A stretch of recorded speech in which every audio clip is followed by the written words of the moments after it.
DZRB. DZRB. DZRB. Ang radyo na walang pinipiling oras at panahon. DZRB. Ibabandera ang mga balitang balanse at tapat. DZRB. DZRB. DZRB. Mga tinig mula sa Universidad ng Lungsod ng Caloocan. 17-1 sa palahibitan ng inyong mga radyo. Balitang Law. Bawat balita'y bantay sarado 24 oras. Mata at boses ng sambayan ng Pilipino o maging sino ka man. Sa paghahayag ng balita, sinag ng katotohanan ang tanging sinasaklaw. Balitang Law. Ang ating oras, 5 minuto bago mag-alas 3 ng hapon. Magandang hapon, Pilipinas! Ito po ang inyong tagapaghatid ng balita, Brian Jimenez. At ang inyong lingkod bayan, Ces de la Peña. Sa ulo ng mga nagbabagang balita. Roque, wala raw magbabago sa US-Philippines relations sino man ang manalo sa US elections 2020. Sa unang rehistrasyon ng National ID, sinimulan na. Bagyong Rolly, nagdulot ng pagkawala ng kuryente sa Albay. Sa balitang sports, 82nd season ng UAAP, kinansela. Isang ama sa Colorado, minasaker ang sarili nitong pamilya. Para sa showbiz tea, Miss Universe Philippines 2020, Rabia Mateo, kinontra ang mga bashers sa akusasyong siya ay nag-plastic surgery. Para sa mga detalye, naniniwala ang Malacanang na walang magbabago sa bilateral ties sa pagitan ng Estados Unidos at ng Pilipinas kung sino man ang manalo sa 2020 US presidential elections. Gayunmang mayroon ng personal na relasyon sa pagitan ni Pangulong Rodrigo Duterte at ni US President Donald Trump, naniniwala at confident rin si Pala spokesman Harry Roque na makabubuo rin si Duterte ng patas at personal na relasyon kung si Democrat Joe Biden man ang manalo sa eleksyon. Kasalukuyan ngayong nangunguna si Joe Biden sa presidential election, ngunit hindi nawawala ng pag-asa si Donald Trump na nangangalawan naman sa bilangan. ayon sa Philippine Statistics Authority o PSA, magsisimula sa Oktubre 12 ang pagproseso sa paunang rehistrasyon para sa National Identification System na naglalayong magtala ng 5 milyong mga Pilipino mula sa 32 lalawigan. Sinabi ni Rose Bautista, pangalawang kalihim ng PSA, na layunin nilang unahin ang mga pamilyang may maliliit na kita mula sa listahan ng Department of Social Welfare and Development. Ang gobyerno ay naglaan ng 4 na bilyong piso sa ilalim ng napagkasunduan na 4.5 trilyong piso na national budget para sa 2021. Ito ay nilagdaan ni Pangulong Rodrigo Duterte noong Agosto 2018 mula sa PhilSys Act o Republic Act No. 11055 upang pagsamahin ang malaking bilang ng government IDs para sa lahat ng mamamayan at residenteng dayuhan. Ang ating oras eksaktong alas 3 ng hapon. Uy, botante ka na ba? Oo nga. Nagparehistro ka na ba? Hindi pa nga eh. Paano ba yun? Mahirap ba? Ano ka ba? Karapatan kaya natin bumoto at pumili ng opisyal na karapat-dapat sa posisyon sa gobyerno. So true. Sis, huwag mong sayangin ang pagkakataon dahil ang pagboto ay katumbas ng ating kinabukasan. Eh, ano ba pinakauna kong dapat gawin? Punta ka lang sa pinakamalapit na Comelec office sa lugar nyo. Pwede ka rin namang magpunta sa inyong barangay upang magtanong ng iba pang detalye tungkol sa pagpaparehistro. Noted yan mga sis. Maraming salamat sa inyong e-election ha. Tandaan, kung hindi ka parehistradong botante, kumilos ka na upang magamit mo ang iyong karapatan sa pagpili ng pinuno ng bansa. At yan ang eleksyon sa darating na eleksyon. Hatid sa inyo ng UCC.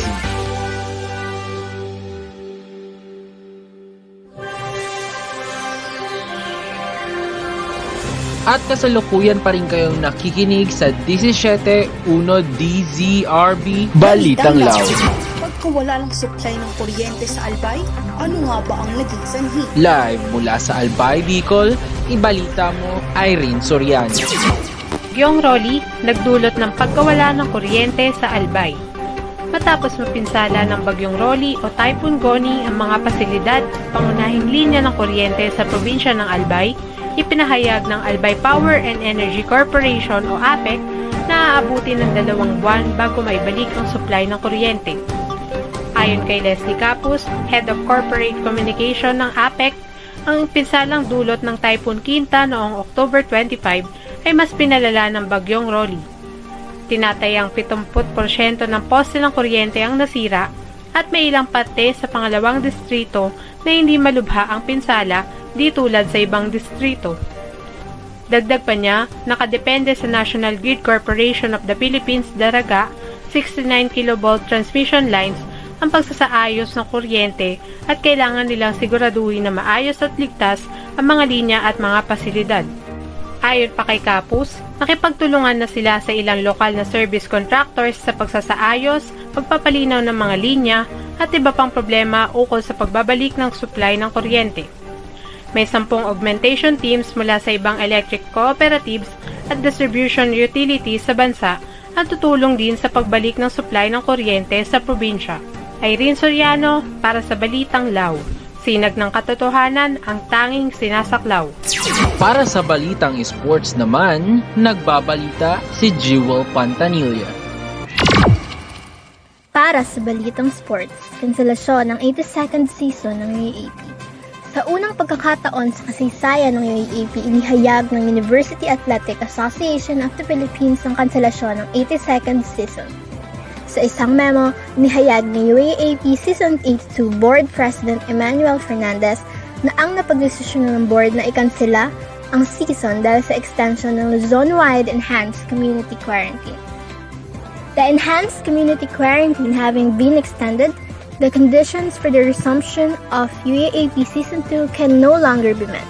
As such, it is now deemed cancelled. Kabilang ang volleyball, beach volleyball, football, baseball, softball, athletics, lawn tennis, 3x3 basketball, at street dance sa mga naapektuhang laro ng kanselasyon. Nakasaad din sa memo ang pasasalamat ng komite sa mga taga-suporta, sponsors, student athletes, coaches at mga kasapi sa UAAP community.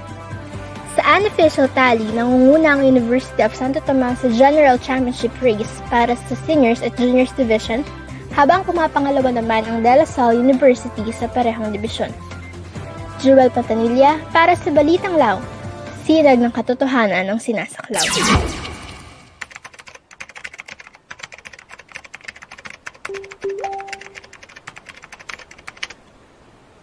Nak, magdala ka ng payong bukas ha? Sabi kasi rito sa weather update, uulan ng malakas. Ako, malayo pa naman pupuntahan mo. Ma, wag na. Hindi naman nagkakatotoo yan. Tsaka bibigat pa bag ko dahil sa payong. Verified source itong tinignan ko, no? Basta magdala ka ng payong ha. Mamaya amoy ka ng basang-basa niyan. A few moments later.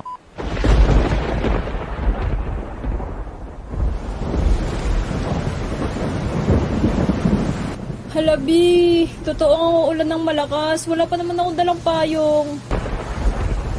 Dapat pala nakinig ako kay mama.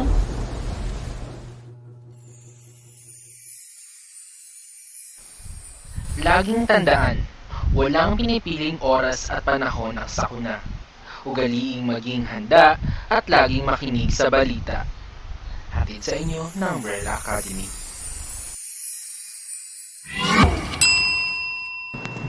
Time check, 3:05 ng hapon.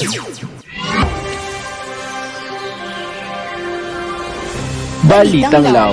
Ama mula sa Colorado na si Chris Watts, pinatay ang kanyang buntis na asawa na si Shannon Watts at ang kanilang 2 anak na si Bella, 4 na taong gulang at 3 taong gulang na si Celeste. Ang takot sa nangyaring krimen ay naipon sa katotohanan ng asawa ni Shannon Watts at ang ama ng mga bata na si Chris Watts ay umamin sa krimen. Una niyang sinabi sa pulisya na wala siyang ideya kung nasan si Shannon, Bella at Celeste at nagsimula siya magbigay at magpakita sa media para sa tulong sa paghahanap ng kanyang nawawalang pamilya. Ang kwentong ito ay sumikat sa Amerika at natampok sa dokumentaryo sa Netflix. Dayan Palen para sa Balitang Law. Sinag ng katotohanan ang tanging sinasaklaw. Maraming salamat, Dayan. At para sa mga kwentong showbiz, Narito si Patricia Asho para sa mainit na chika. Pinaranahan bilang bagong Miss Universe Philippines si Rabia Mateo.